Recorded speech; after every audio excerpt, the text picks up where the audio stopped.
పాకిస్తాన్ ఇప్పటికే ఆర్థికంగా రాజకీయంగా ఒత్తిడిలో ఉన్న సమయంలో దేశంలోనే మరో అల్పరాష్ట్రీయ ఉద్యమం జ్వలాలు ఎగిసిపడుతున్నాయి. బలూచ్ లిబరేషన్ ఆర్మీ BLA ఆధ్వర్యంలో బలూచిస్తాన్ ప్రజలు స్వతంత్ర దేశంగా తమను ప్రకటించుకున్నట్లు వార్తలు వెలుగు చూస్తున్నాయి. ఇది పాకిస్తాన్కు తలసాని తాడించే స్థాయిలో భారీ పరిణామంగా మారింది. భారత్తో ఇటీవలి యుద్ధాత్మక ఉద్రిక్తతల తరువాత పాకిస్తాన్ సైన్యం బలహీనపడిన వేళ బలూచిస్తాన్లో తిరుగుబాటుదారులు మళ్లీ ఉద్యమ బాట పట్టారు.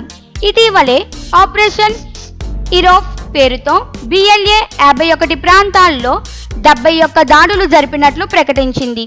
ఈ దాడుల్లో పాకిస్తాన్ సైన్యం గూఢాచార సంస్థలే లక్ష్యంగా ఉన్నాయని వెల్లడించింది. ఇటీవల పాకిస్తాన్ రైలును హైజాక్ చేసిన బలూచ్ రెబల్స్ ఇప్పుడు ఏకంగా తమ సొంత దేశాన్ని ప్రకటించుకున్నారు. ఈ ప్రకటన అధికారికంగా ఉండకపోయినా స్థానికంగా పాకిస్తాన్ జెండాలను తొలగించి బలూచ్ జెండాలను ఎగురవేసే చర్యలు మొదలయ్యాయి. బలూచిస్తాన్ వాసులు 1948 నుంచే తమకు స్వతంత్ర దేశం కావాలన్న డిమాండ్ చేస్తున్న విషయం తెలిసిందే. ఈ ప్రాంతం పాకిస్తాన్లో సుమారు 44% భూభాగాన్ని ఆక్రమించి ఉంది. బలూచిస్తాన్ రాష్ట్రంగా విడిపోయితే పాకిస్తాన్ వెన్ను విరిగినట్లే అవుతుంది. సహజ వనరులు పరంగా కీలకమైన ఈ భూభాగాన్ని కోల్పోతే దేశ ఆర్థిక వ్యవస్థకే గండిపడే ప్రమాదం ఉంది.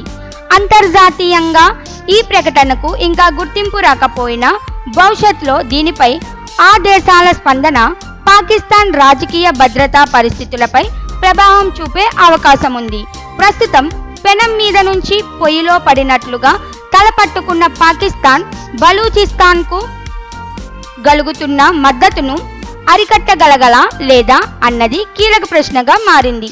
ఇలాంటి పరిస్థితుల్లో బలూచిస్తాన్ నుంచి వచ్చిన ఈ ఊహించని ప్రకటన పాకిస్తాన్ భవిష్యత్పై మేఘాలు కమ్మేలా చేస్తోంది.